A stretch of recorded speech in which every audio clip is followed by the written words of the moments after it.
जी students, आज हम ना यूएचएस के एमडी कैट जो हम सीरीज़ शुरू की थी उसमें लिक्विड के जो पास पेपर आ चुके हैं ना यूएचएस एमडी कैट के, वो डिस्कस करते हैं। और ये हम करेंगे 2010 से लेकर 2023 तक। जो 2024 का पेपर है ना वो हम इकट्ठा पूरा ही सॉल्व करेंगे, ताकि आपको जब डिफरेंट चैप्टर से एमसीक्यूज आप सॉल्व करते हैं तो आपको तैयारी का पता चलता है। तो हम वो इकट्ठा सॉल्व करेंगे, उसके लिए अलग से वीडियो आएगी। सबसे पहला एमसीक्यूज क्वेश्चन नंबर 1, और यही एमसीक्यूज सबसे पहला ही बहुत अच्छा है। Correct order of boiling point of the given liquid is.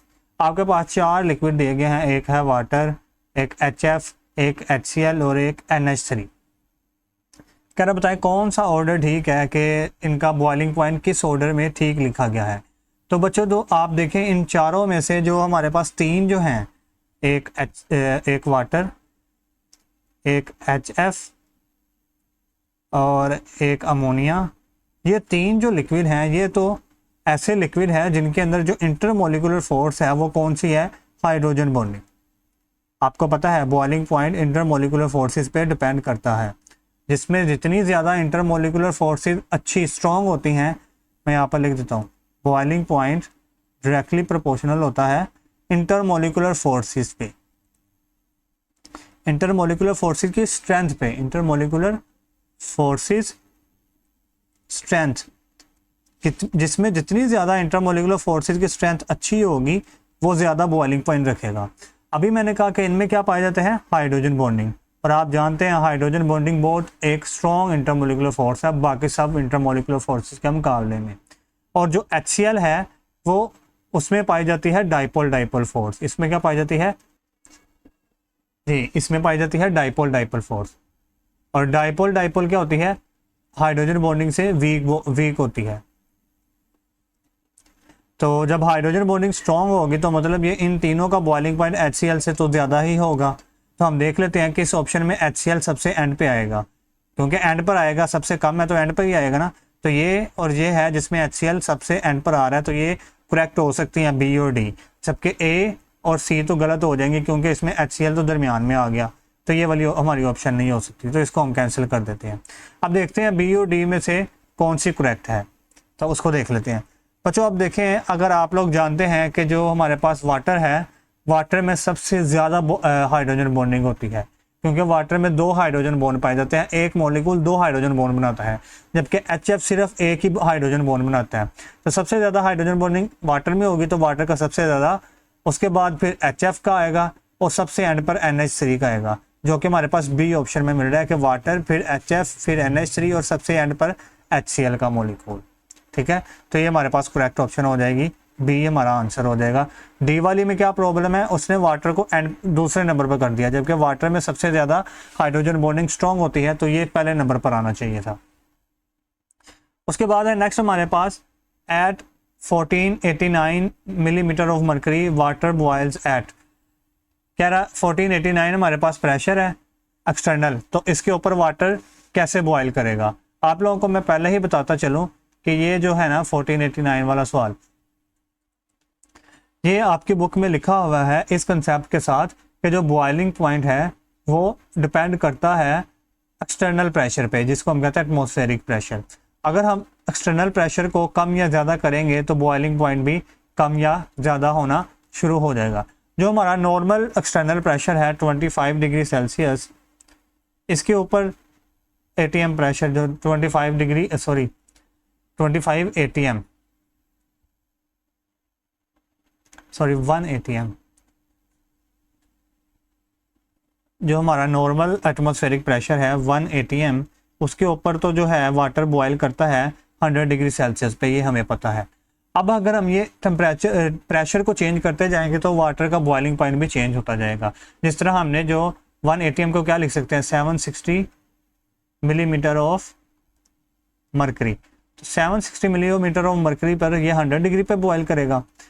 जैसे ही हम 760 से टेम्परेचर बढ़ाएंगे, जैसे उसने कहा 1489 मिलीमीटर ऑफ मरकरी, तो 1489 मिलीमीटर ऑफ मरकरी 760 से बढ़ा है तो टेम्परेचर भी क्या हो जाएगा, फिर ज़्यादा हो जाएगा, बॉइलिंग पॉइंट भी वो हो जाएगा 120 डिग्री सेल्सियस, 120 डिग्री सेल्सियस इतना हो जाएगा हमारे पास।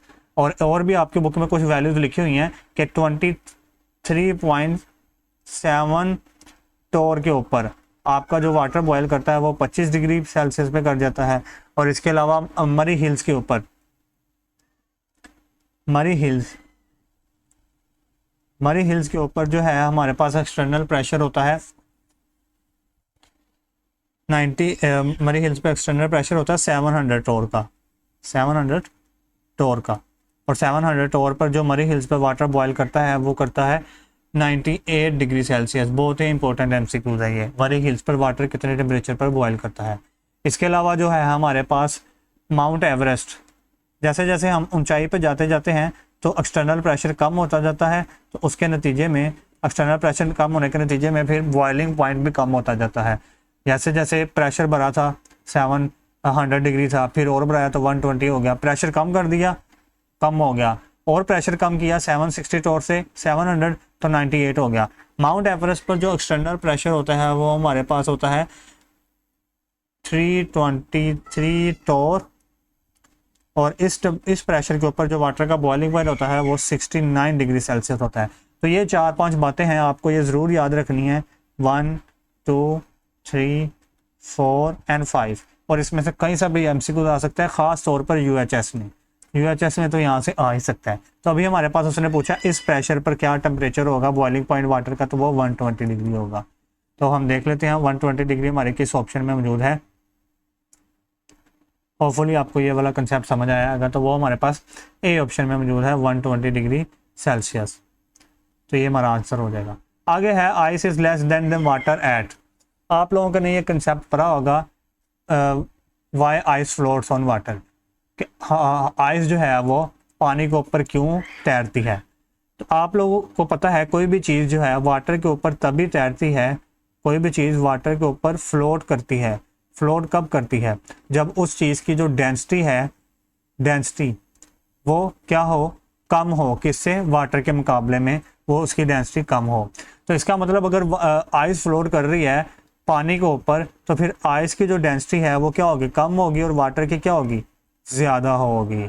तो इसलिए तो आइस करती है वाटर के ऊपर फ्लोट। अब हम देख लेते हैं कि आइस की डेंसिटी वाटर से कम क्यों होती है, ये हम देख लेते हैं। अच्छा, आइस जो है हमें पता है कि पानी को ठंडा करने से वो आइस में तब्दील हो जाता है। मतलब अगर हम टेम्परेचर कम रखेंगे 0 डिग्री सेल्सियस तो तब वहाँ पर क्या होगा, पानी आइस की फॉर्म में होगा। तो 1 डिग्री सेल्सियस के ऊपर जो आइस होती है उसका स्ट्रक्चर कुछ इस तरह से दिखता है जो मैंने बना रखा है। उसमें आइस भी चूंकि वाटर के मॉलिक्यूल ही हैं तो उसमें भी हाइड्रोजन बॉन्डिंग होगी। तो हाइड्रोजन बॉन्डिंग आइस में इस तरह से होती है, यहाँ पर देखें कि ये देखें इस तरह से एक पूरा केज मतलब पिंजरा बन जाता है, और इसके अंदर ये वाली जो है एक पूरी एक खाली स्पेस बन जाती है ये वाली, और यही खाली स्पेस को हम कहते हैं एम्प्टी स्पेस। क्या कहते हैं इस खाली स्पेस को, क्या कहते हैं हम, एम्प्टी स्पेस। क्या कहते हैं, एम्प्टी स्पेस। और जब एम्प्टी स्पेस बच गई तो मुझे बताएं अब आइस का वॉल्यूम पानी के मुकाबले में क्या होगा, ज़्यादा, क्योंकि अब इसके अंदर ये वॉल्यूम बच गया हुआ है, ये वाला ज़्यादा वॉल्यूम बच गया हुआ है, तो आइस का वॉल्यूम क्या होगा, फिर ज़्यादा हो जाएगा। तो मतलब आइस का वॉल्यूम क्या होगा, यहाँ पर ज़्यादा होगा। और आप डेंसिटी का फॉर्मूला पढ़ ही चुके हैं, density equal to mass over volume. अगर किसी चीज़ का वॉल्यूम ज़्यादा होगा तो उसकी डेंसिटी कम होगी। तो मतलब 0 डिग्री सेल्सियस पे जो आइस की डेंसिटी है वो क्या होती है, कम होती है। आइस की डेंसिटी क्या होती है, इसकी डेंसिटी क्या होती है, वो लेस होती है, डेंसिटी लेस होती है। तो ये आपने याद रखना है, 0 डिग्री सेल्सियस पे आइस की डेंसिटी क्या होती है, कम होती है। इसलिए तो हम कहते हैं कि 0 डिग्री सेल्सियस पर जो आइस होती है वो वाटर के ऊपर फ्लोट कर जाती है। अब बात यह है कि अगर हम इस आइस का जो टेम्परेचर बढ़ा दें, ये 0 डिग्री सेल्सियस था, 0 डिग्री सेल्सियस से हम टेम्परेचर इसका बढ़ा दें, तो ये बढ़ा दें 2 डिग्री सेल्सियस कर दें। 2 डिग्री सेल्सियस करने पर होगा क्या कि 2 डिग्री सेल्सियस करने पर इसके ये हाइड्रोजन बॉन्ड टूट जाएंगे। हाइड्रोजन बॉन्ड टूट जाएंगे तो जहाँ हाइड्रोजन बॉन्ड टूट जाएंगे तो ये वाटर के मॉलिक्यूल थोड़े पास आ जाएंगे, और पास आएंगे तो अंदर वाली ये स्पेस खत्म हो जाएगी। तो मतलब उसका वॉल्यूम फिर क्या हो जाएगा, कम। वॉल्यूम कम होगा तो उसकी डेंसिटी बढ़ जाएगी। मतलब 0 डिग्री से टेम्परेचर बढ़ाने पर 2 डिग्री पर अगर आए हैं तो वहाँ पर उसकी डेंसिटी क्या हो जाएगी, हाई हो जाएगी। और जैसे ही हम और टेम्परेचर बढ़ाएंगे, थोड़ा सा टेम्परेचर और बढ़ाएंगे, 4 डिग्री सेल्सियस कर देंगे, तो 4 डिग्री सेल्सियस पर जो है हमारे पास आइस के ज़्यादातर वाटर के जो होते हैं हाइड्रोजन बॉन्ड 4 डिग्री सेल्सियस पर वाटर के ये सारे हाइड्रोजन बॉन्ड टूट जाते हैं। जब सारे हाइड्रोजन बॉन्ड टूट जाएंगे तो फिर ये वाटर के मॉलिक्यूल ज़्यादा पास आ जाएंगे और हम कहेंगे कि 4 डिग्री सेल्सियस पर हाइड्रोजन की जो डेंसिटी है वो मैक्सिमम होती है। तो आपने ये मोस्ट इंपॉर्टेंट एमसीक्यू ज़रूर याद रखना है कि 4 डिग्री सेल्सियस पर हाइड्रोजन की डेंसिटी क्या होती है, मैक्सिमम होती है। और कब हाइड्रोजन जो है डेंसिटी, ये देखें हमने कहा था 0 डिग्री सेल्सियस पर हाइड्रोजन की डेंसिटी क्या होती है, लेस होती है। कब हाइड्रोजन की वाटर की आइस की डेंसिटी लेस होती है पानी के मुकाबले में 0 डिग्री पर, और मैक्सिमम कब होती है आइस की डेंसिटी 4 डिग्री पर। चलें अब हम ये एमसीक्यूज को सॉल्व करते हैं। वो कह रहा है MCQs ice is less then water at, किस टेम्परेचर पर आइस की डेंसिटी जो है वो कम होगी वाटर के मुकाबले में। वो भी हमने देखा 0 डिग्री पर इसकी डेंसिटी क्या होगी, लेस होगी। तो 0 डिग्री सेल्सियस पर इसकी डेंसिटी कम होगी। नेक्स्ट हमारे पास है in the crystal lattice of water each oxygen atom of water is attach to, कितने हाइड्रोजन एटम से अटैच होता है। अगर आप लोग जो है कभी वाटर का हाइड्रोजन बॉन्डिंग वाला स्ट्रक्चर देखें तो आपको पता चलेगा कि हाइड्रोजन बॉन्डिंग के होने की वजह से ये जो वाटर है OH, ये जो वाटर है हाइड्रोजन बॉन्डिंग होने की वजह से एक तो यहाँ से आगे हाइड्रोजन से अटैच होगा, एक यहाँ से हाइड्रोजन से अटैच होगा।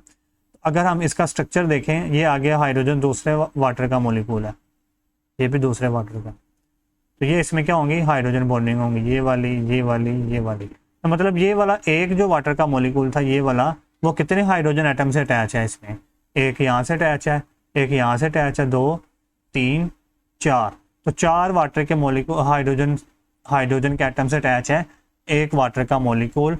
अगर हम इसका स्ट्रक्चर देखें तो हम लिख देंगे कि in crystal lattice of water ice each oxygen atom कितने वाटर के मॉलिक्यूल से अटैच है, इज अटैच टू 4 हाइड्रोजन के एटम से अटैच है। हर ऑक्सीजन एटम 4 हाइड्रोजन एटम से अटैच है। आगे है what is the reason that ice at 0 degree Celsius occupies more volume than water. तो आपने अभी पढ़ा 0 डिग्री सेल्सियस पे इसमें ये एम्प्टी स्पेस आ जाती है जिसकी वजह से ये ज़्यादा वॉल्यूम ऑक्यूपाई करता है, तो वो ए वाली ऑप्शन में है। Water has maximum density at, water की सबसे ज़्यादा डेंसिटी कब होती है, अभी मैंने बताया 4 डिग्री सेल्सियस पर इसकी सबसे ज़्यादा डेंसिटी होती है। DNA is the double stranded in which 2 chains of DNA are twisted around each other by. आपने पढ़ा होगा DNA का कुछ स्ट्रक्चर इस तरह से होता है और इस तरह का स्ट्रक्चर के बाद ये जो दोनों चेन हैं इनके अंदर ये जो चेन आपस में अटैच हुई होती हैं, यहाँ से चेन आपस में जो अटैच हुई होती हैं ये अटैच होती हैं हाइड्रोजन बॉन्ड से। तो मतलब ये रेड वाला जो है ये क्या होता है, हाइड्रोजन बॉन्ड होता है जिनकी वजह से ये आपस में अटैच होती हैं। तो क्या हो जाएगा इसका आंसर, हाइड्रोजन बॉन्ड, ए वाली ऑप्शन। बस अब आगे सवाल तो सारे हैं इन 2 कंसेप्ट से हो जाने हैं, आइस फ्लोट्स और जो एक्सटर्नल प्रेशर वाला है, हाइड्रोजन बॉन्डिंग वाला भी है। आगे है which line in the following structure represent the hydrogen bonding. ये नीचे एक स्ट्रक्चर दिया गया है, बताएं इसमें से कौन सा नंबर जो है, ये उसने नंबर दिए हुए हैं हमारे पास 4 1 3 2, बताएं कौन सा नंबर जो है हाइड्रोजन बॉन्ड को शो कर रहा है। तो आपको बता रखा है पहले ही, हाइड्रोजन बॉन्ड जो है वो एक इलेक्ट्रोनेगेटिव एटम जैसा कि नाइट्रोजन और एक हाइड्रोजन एटम के साथ बनता है, तो यही है ऑप्शन, ठीक है। और मतलब 2 मॉलिक्यूल जो, एक ये मॉलिक्यूल का हाइड्रोजन एटम और दूसरे का नाइट्रोजन एटम, तो इनके दरमियान बनता है। तो ये कौन सा नंबर बन रहा है, ये हमारे पास ये वाला नंबर बन रहा है 2 वाला, तो ये 2 ऑप्शन हमारे पास हो जाएगा कि 2 वाला जो है हाइड्रोजन बॉन्ड है। Which of the following substance exhibits hydrogen bonding. तो आपको पता है हाइड्रोजन बॉन्डिंग के लिए 2 शर्तें होनी चाहिए। एक तो हाइड्रोजन बॉन्डिंग के लिए जो सब्सटेंस है उसके पास फ्लोरीन, ऑक्सीजन और नाइट्रोजन, इनमें से एक एटम होना चाहिए, और ये फ्लोरीन, ऑक्सीजन और नाइट्रोजन जो है आगे किसी हाइड्रोजन एटम से अटैच होना चाहिए। तो देखिए ज़रा, पहले वाले में तो फ्लोरीन, ऑक्सीजन और नाइट्रोजन में से कुछ है नहीं, दूसरे में से भी है नहीं, डी वाले में भी नहीं है फ्लोरीन, ऑक्सीजन और नाइट्रोजन, तीसरे में है नाइट्रोजन है और नाइट्रोजन आगे हाइड्रोजन से भी अटैच है। तो ये वाला ऑप्शन जो है वो हमारा करेक्ट होगा, सी वाला, के इसमें हाइड्रोजन बॉन्डिंग पाई जाती है। आगे है इन NHF electronegativity difference is 2.0, what type of this bond is. अगर इलेक्ट्रोनेगेटिविटी का डिफरेंस ज़्यादा हो ना तो कभी भी वो बॉन्ड नॉन पोलर तो हो नहीं सकता, पाई बॉन्ड तो हो नहीं सकता, कोऑर्डिनेट कोवलेंट बॉन्ड तो हो नहीं सकता, वो होगा कोवलेंट, पोलर कोवलेंट बॉन्ड, ठीक है, या तो आयोनिक होगा या पोलर कोवलेंट बॉन्ड होगा। जब इलेक्ट्रॉन एक्टिविटी का डिफरेंस ज़्यादा आ जाए तो उससे आयोनिक बॉन्ड बनता है या फिर पोलर कोवलेंट बॉन्ड बनता है। तो आयोनिक ऑप्शन है नहीं, तो पोलर ही बनेगा। Boiling point of water is higher than petrol because intermolecular forces in water are. देखिए अभी आपको मैं बता चुका हूँ, बॉइलिंग पॉइंट जो है वो डायरेक्टली प्रोपोर्शनल होता है इंटरमोलिकुलर फोर्स के, इंटरमोलिकुलर फोर्सेस के। मतलब जितनी ज़्यादा इंटरमोलिकुलर फोर्सेस होंगे स्ट्रॉन्ग, उतना ही उसका बॉइलिंग पॉइंट होगा ज़्यादा। अब वो कह रहा है कि वाटर का जो बॉइलिंग पॉइंट है वो ज़्यादा होता है पेट्रोल से, पेट्रोल से ज़्यादा होता है। पेट्रोल मतलब जो आप गाड़ियों में बनाते हैं उसमें हाइड्रोकार्बन वगैरह होते हैं। अब इसका मकसद फिर क्या होगा कि वाटर के अंदर जो इंटरमोलिकुलर फोर्स है IMF, जिसको मैं बोलता हूँ इंटरमोलिकुलर फोर्स, वो ज़्यादा होगी, इसलिए तो इसका बॉइलिंग पॉइंट ज़्यादा है। और पेट्रोल में जो इंटरमोलिकुलर फोर्स हैं वो कम होंगी, मतलब वाटर का जो इंटरमोलिकुलर फोर्सेज हैं वो ज़्यादा हैं, पेट्रोल की कम है। तो यही पूछ रहा है कि इंटरमोलिकुलर फोर्सेज जो वाटर के अंदर हैं वो हैं वीकर देन पेट्रोल, नहीं स्ट्रॉन्गर होंगी। अभी मैंने क्या कहा, ज़्यादा होंगी तो मतलब स्ट्रॉन्गर होंगी। सेम एज पेट्रोल ये भी नहीं होगा, तो स्ट्रॉन्गर देन पेट्रोल होगी, बी ऑप्शन। नेक्स्ट एमसीक्यूज की तरफ चलें। आसान है ना एमसीक्यूज, ये वाले लिक्विड्स से आसान ही एमसीक्यूज आते हैं। Metallic conduction involves the relatively free movement of their dash through out the metallic lattice. तो आपको पता है मेटल्स की जो इलेक्ट्रिकल कंडक्टिविटी है वो उनके इलेक्ट्रॉन्स की वजह से होती है। तो फिल इन द ब्लैंक्स से होगी फिर इलेक्ट्रॉन्स की वजह से। मेटल्स की जो इलेक्ट्रॉनिक कंडक्शन है वो किसकी वजह से होती है, इलेक्ट्रॉन्स की वजह से होती है। आयोनिक कंपाउंड्स की आयंस की वजह से होती है, ठीक है। तो अभी यहाँ पर मेटल्स की बात हो रही है तो वो इलेक्ट्रॉन्स है। विच type of forces is present in gasoline. Gasoline के अंदर कौन सी फोर्स प्रेजेंट है। एक्चुअली गैसोलीन जो होते हैं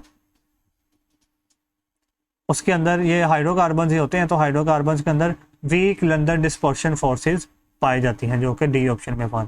इसको हम instantaneous dipole induce dipole force भी कहते हैं। आगे है 14 question, which of the following hydrogen bond is stronger than others. आपको मालूम होना चाहिए, पीछे ही मैंने कहा था कि H2O इसमें hydrogen bond strong, hydrogen bonding strong होती है HF के मुकाबले में। मगर भी मैंने यहाँ पर वो लफ्ज़ क्या यूज़ किया कि ये H2O में क्या स्ट्रॉन्ग होती है, hydrogen bonding, not bond. I said hydrogen bonding इसमें स्ट्रॉन्ग होती है। मगर जब आ जाएगी ना हाइड्रोजन बॉन्ड की बात, तो हाइड्रोजन बॉन्ड किसमें स्ट्रॉन्ग होता है, तो वो उसमें आप आंसर करेंगे HF में हाइड्रोजन बॉन्ड स्ट्रॉन्ग होता है और H2O में हाइड्रोजन बॉन्ड वीक होता है। प्लीज रिमेंबर दिस कि HF में हाइड्रोजन बॉन्ड स्ट्रॉन्ग होता है मगर हाइड्रोजन बॉन्डिंग वीक होती है। इसका कंसेप्ट क्या है, आपने अभी देखा था कि जो H2O है इसमें एक मॉलिक्यूल 2 हाइड्रोजन बॉन्ड बनाता है, जबकि HF में एक मॉलिक्यूल सिर्फ एक ही हाइड्रोजन बॉन्ड बनाता है। तो जब जो ज़्यादा हाइड्रोजन बॉन्ड बना रहा है उसमें हाइड्रोजन बॉन्डिंग स्ट्रॉन्ग होगी और इसमें फिर वीक होगी। मगर ज़्यादा अच्छा हाइड्रोजन बॉन्ड कौन बनाता है, वो HF ही बनाता है, मतलब हाइड्रोजन बॉन्ड स्ट्रॉन्ग HF होगा। तो HF कहाँ पर है आपके पास, सी ऑप्शन में। HF में हाइड्रोजन बॉन्ड स्ट्रॉन्ग होगा, वाटर में नहीं होगा, ना ही NH में होगा, ये आपने याद रखना। आगे है जी, an intermolecular force of attraction X is relatively stronger than other intermolecular forces. तो कह रहा है एक इंटरमोलिकुलर फोर्स है जिसका नाम है X और वो ज़्यादा स्ट्रॉन्ग होती है बाकी सब इंटरमोलिकुलर फोर्सेस के मुकाबले में। और आप ये बात जानते ही हैं कि हाइड्रोजन बॉन्ड ही ऐसा बॉन्ड है, ऐसी इंटरमोलिकुलर फोर्स है जो बाकी सब इंटरमोलिकुलर फोर्सेस के मुकाबले में ज़्यादा स्ट्रॉन्ग होती है। तो यहाँ से तो आपको बात का अंदाज़ा हो गया कि जो X है वो क्या है, हाइड्रोजन बॉन्ड है। मगर वो आगे और कुछ इन्फॉर्मेशन दे रहा है कि जो X है it stabilize alpha helix and beta pleated sheet of protein. आपको पता है प्रोटीन के अंदर जो उनकी शीट्स को आपस में ज्वाइन करती है वो हाइड्रोजन बॉन्ड ही होती है। The double standard helical structure of DNA is also stabilized by this force of attraction, identify X। तो बताइए X क्या होगा। आपको अभी पीछे बता के आया हूँ, तो जो इंटरमोलिकुलर फोर्स है हाइड्रोजन बॉन्ड वही DNA के स्ट्रैंड्स को आपस में ज्वाइन करती है। तो मतलब आंसर क्या हो जाएगा हमारे पास, X जो है वो हाइड्रोजन बॉन्ड है। बहुत इंपॉर्टेंट MCQ 2019 में आया था। बच्चों को जो लंबी स्टेटमेंट देखकर जो है वो डर लगना शुरू हो जाता है, मगर देखिए कितना आसान MCQ था। आपको सीधा सीधा पता था कि सबसे ज़्यादा स्ट्रॉन्ग हाइड्रोजन बॉन्ड ही होता है, तो वही हमारा आंसर होगा। बाकी तो उसने इन्फॉर्मेशन ही दी थी बस।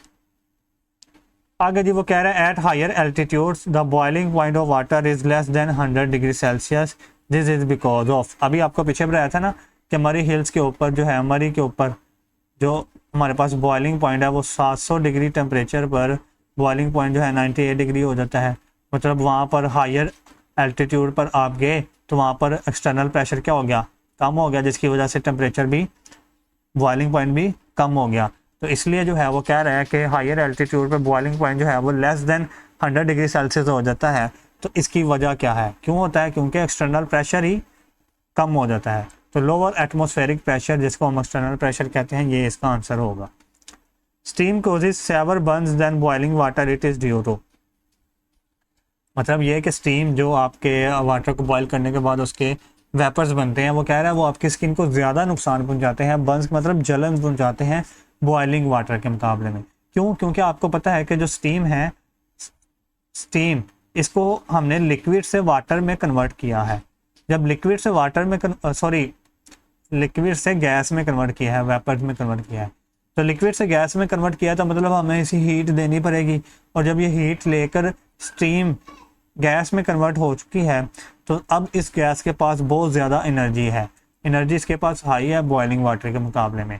जब इसके पास एनर्जी हाई है तो ये हमारी स्किन को ज़्यादा नुकसान पहुंचा सकती है। और ये जो एनर्जी है इसके पास ये है लेटेंट हीट ऑफ फ्यूजन, जिसको हम कहते हैं, बी ऑप्शन में हमारे पास मौजूद है latent heat of vaporization, sorry latent heat of vaporization, vapours होने की जो हीट है। नेक्स्ट है हमारे पास अकॉर्डिंग टू वास्टन and Crick model of DNA and DNA molecule consist of a double helix.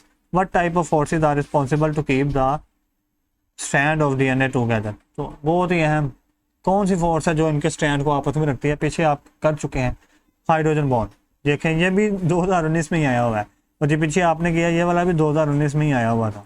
तो एक ही सवाल उसने 2 बार दे दिया था।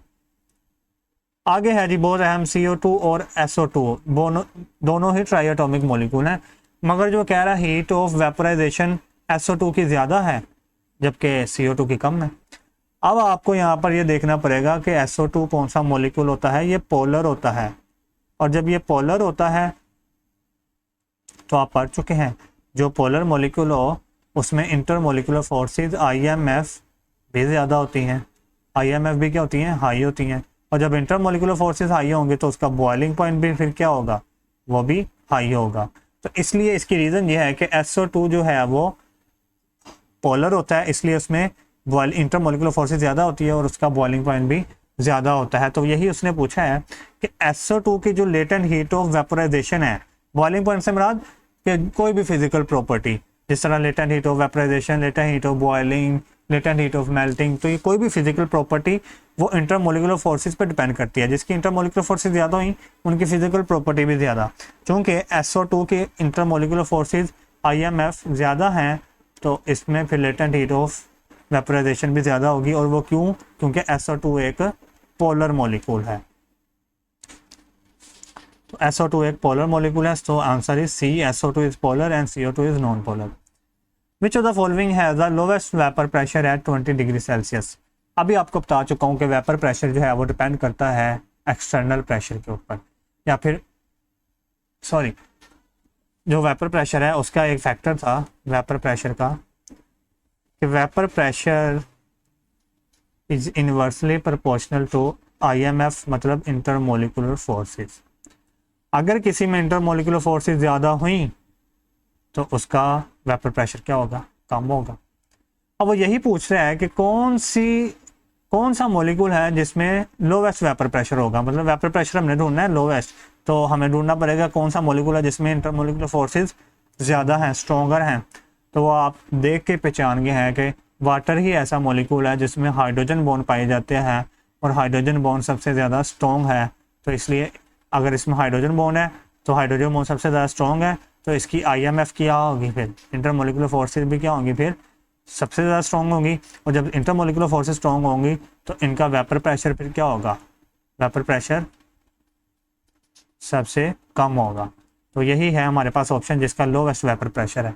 बाकी सब में तो दूसरी फोर्सेस पाई जाती हैं, डाइपोल डाइपोल जो कि वीक फोर्स होती हैं, तो उनका वेपर प्रेशर ज़्यादा होगा। Which of the following is not a molecular solid, कौन सा जो है वो एक मोलिकुलर सॉलिड नहीं है, 2020 में आया हुआ था।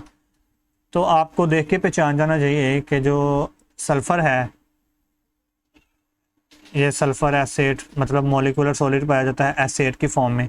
कार्बन डाइऑक्साइड जब इसको हम टेम्परेचर कम कर दे तो ये सॉलिड हो जाती है, जिसको हम कहते हैं। उसके बाद फॉस्फोरस P4, ये भी मोलिकुलर सॉलिड है। जबकि बोरोमीन जो है वो मोलिकुलर सॉलिड नहीं है, ये एक लिक्विड की फॉर्म में पाया जाता है। तो हमारा आंसर ए हो जाएगा। इसके बाद हम चलते हैं 2022 और 23 के जो क्वेश्चन है उनको करते हैं जी। अब हम देख लेते हैं कि UHS MD कैट 2023 में जो है पेपर आया था वो कौन सा था। मतलब लिक्विड्स के पोर्शन से जो पास पेपर आए थे 22 और 23 के हम डिस्कस करेंगे। 24 का मैंने आपको बताया कि वो हम बाद में करेंगे, 22 और 23 के करेंगे। तो which of the following is not the property of liquids, कौन सी लिक्विड्स की प्रॉपर्टी नहीं है, आपने ये बताना है। आप लोगों को बखूबी पता है कि लिक्विड्स का ऑस्मोटिक प्रेशर भी होता है, फ्रीजिंग पॉइंट भी उनका होता है, हम उसको फ्रीज भी कर सकते हैं। लिक्विड्स डिफ्यूज़ भी हो जाते हैं, जिस तरह आप किसी इंक के मॉलिक्यूल्स को वाटर में डालें तो वाटर उसको डिफ्यूज़ कर देगा, तो लिक्विड डिफ्यूज़ भी हो सकते हैं। मगर जो लिक्विड है उनको हम मेल्ट नहीं कर सकते। मेल्टिंग किसकी होती प्रॉपर्टी, मेल्टिंग तो सॉलिड की प्रॉपर्टी होती है। तो डी ऑप्शन हमारी हो जाएगी करेक्ट कि मेल्टिंग लिक्विड की प्रॉपर्टी नहीं है। 2023 में आया। आगे है 2023 में which type of forces are present between iodine molecules. Iodine molecules में आपको पता है I2 के अंदर जो है वो कौन सी फोर्स पाई जाती है। I2 के अंदर जो है हमारे पास लंदन डिस्पर्शन फोर्सेस पाई जाती हैं, लंदन डिस्पर्शन। और लंदन डिस्पर्शन का दूसरा नाम कौन सा है, इनका दूसरा नाम है induced instantaneous dipole induced dipole forces. तो ये हमारा आंसर हो जाएगा। I2 के अंदर आयोडीन के अंदर ये वाली फोर्सेस पाई जाती हैं। नेक्स्ट MCQs की तरफ चलते हैं हम। 2022 में अब जो आए हैं वो दो ही आए हैं, बस 2022 वाले डिस्कस कर लेते हैं। दो आए थे दोनों में, एक्चुअली दो ही MCQs आते हैं इनमें से। अब की बार कम हो गए तो शायद अब की बार आ जाए कम, मगर अभी दो ही आते हैं। In liquids with the change in the dipole forces there is a change in the some physical properties. आपको मैंने पहले बता चुका हूँ कि IMF इंटरमोलिकुलर फोर्सेस कोई भी हो, डाइपोल हो, हाइड्रोजन बॉन्डिंग हो, डाइपोल इंड्यूस डाइपोल हो, लंदन डिस्पर्शन हो, उसको अगर हम चेंज करेंगे तो वो physical properties boiling point, melting point, latent heat of vaporization, इनकी प्रॉपर्टीज को चेंज करेंगी, मतलब अफेक्ट करती हैं। ठीक है, हमने पीछे देखा था कि IMF को बढ़ाने से इंटर बॉइलिंग पॉइंट भी बढ़ रहा था। तो यही कह रहे हैं कि अगर हम लंदन डाइपोल फोर्स को चेंज करेंगे तो उसकी वजह से फिजिकल प्रॉपर्टीज में भी चेंज आएगा, ऑब्वियसली आएगा। कह रहे सेलेक्ट करें कौन सी प्रॉपर्टी है जिसको which is not affected by strength of dipole force, जिसको अगर हम चेंज करें तो उसकी वजह से डाइपोल फोर्स को चेंज करने की वजह से वो प्रॉपर्टी इफेक्ट ना हो। तो वो कौन सी है, आप देखें बॉइलिंग पॉइंट भी इफेक्ट होगी, वेपराइजेशन, सब्लिमेशन भी, मगर मोल्स इफेक्ट नहीं होंगे। मोल्स तो ऐसी प्रॉपर्टी है जो कि हम अफेक्ट नहीं कर सकते ना, फिजिकल प्रॉपर्टीज, वो फिर स्ट्रेंथ चेंज करने से वो तो नहीं अफेक्ट होंगे। आगे है which of the following factor does not affect the magnitude of vapour pressure. आपको पता ही है वेपर प्रेशर के जो है वो तीन जो है फैक्टर है जो उनको अफेक्ट करते हैं, एक तो साइज ऑफ मॉलिक्यूल, एक टेम्परेचर और एक intermolecular forces. Amount of liquid जो है वो अफेक्ट नहीं करती, अमाउंट ऑफ लिक्विड अफेक्ट नहीं करती, या फिर जिसको हम कहते हैं surface area, surface area of container. Container का सबसे सरफेस एरिया हो जाए या लिक्विड का सरफेस एरिया हो जाए, वो वेपर प्रेशर को अफेक्ट नहीं करता। तो ये इफेक्ट नहीं करता, बहुत ही अहम, ये MCQs बहुत ज़्यादा बार पूछा गया है। तो ये थे हमारे पास लिक्विड के पोर्शन से MCQs। इंशाल्लाह अगली बार जो है हम उसके करेंगे ट्रांजिशन मेटल्स के। तो आपने ज़रूर जो है लाइक शेयर सब्सक्राइब करना ताकि आपको अगली वीडियो भी ज़रूर मिले, कहीं हमारा चैनल खो ना जाए इसलिए।